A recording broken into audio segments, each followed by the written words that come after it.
嗨，大家好，欢迎您继续收看我的视频。今天是在船上的最后一天，这一整天我们都会待在船上，跟着大船往回走。在游轮上度假真的非常惬意，吃喝玩乐都可以在船上毫不费劲地得到解决。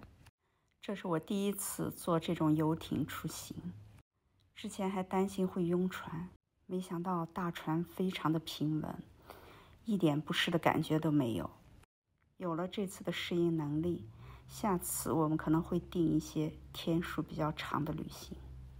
我先生为了让我第一次坐游轮有一种独特的感觉，特意多花了额外的钱，让我感受旅途当中的惊喜和快乐。这真的是一个既特殊又令人回味无穷的旅途。我们这个船属于中等水平的游轮，船上的游泳池不是特别大，游泳的人根本游不起来，只能在里边泡一泡。我们带的游泳衣一点用场都没有。船上的酒吧一直都很热闹，但这里的酒水也是要额外掏钱去购买的。美国人的消费观念的确跟我们有很大的不同。我先生平时买个50块钱的衣服都嫌贵，可是出门在外却舍得花钱买那些酒水。要是我宁可喝那些免费的果汁。游轮上除了供应免费的自助餐以外，还有免费的需要点菜的主餐厅，但是到这的人很多，需要排队等待。主餐厅分上下2层，装修很豪华。这里供应的早中晚餐都有一定的时间限制，如果错过了时间，就只能去自助餐厅或者是另外的收费餐厅去享受美食了。主餐厅除了鲜榨果汁、酒水，还有龙虾需要额外的收费，其他的都是免费的。这里不但可以吃到精美的食物，还不用自己去跑腿。我更喜欢在这里吃饭，因为在这里你不会像在自助餐厅一样，看着什么都想尝一尝，拿着就给拿多了。吃的不但过杂还过量，很容易让自己的体重超标。而在主餐厅，每个人只能点1份的量，不会造成身体上过量的食物负担。主餐厅完全按美国人的喜好供应，有各种各样的餐前开胃菜供人们选择，但每次只能选1样。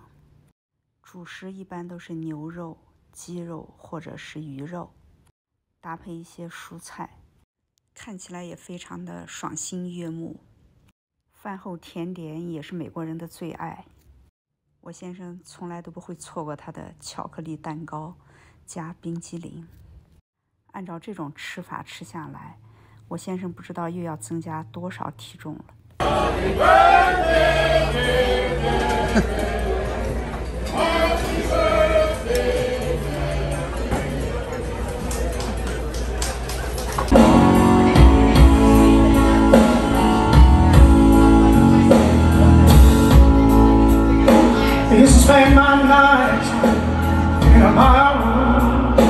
餐厅有好几个娱乐大厅，既可以听音乐，又可以去看脱口秀。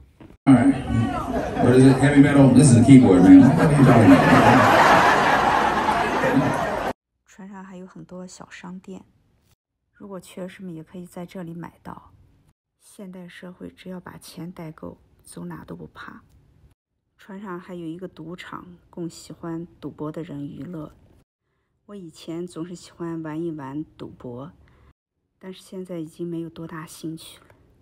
可能是因为我现在不挣钱，花的每一分钱都是我先生辛苦挣来的，我怎么能忍心去浪费我先生辛苦挣来的每一分钱呢？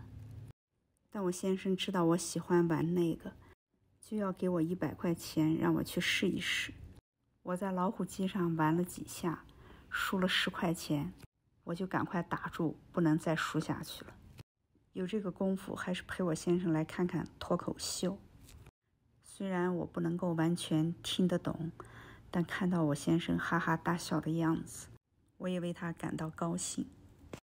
晚上到甲板上去看大海，一定会很冷。我们都带了件薄棉服，想穿上它到船头上去感受一下海风，看着船头的风吹得有多大。今天就和大家分享到这，谢谢您的收看，我们下期见。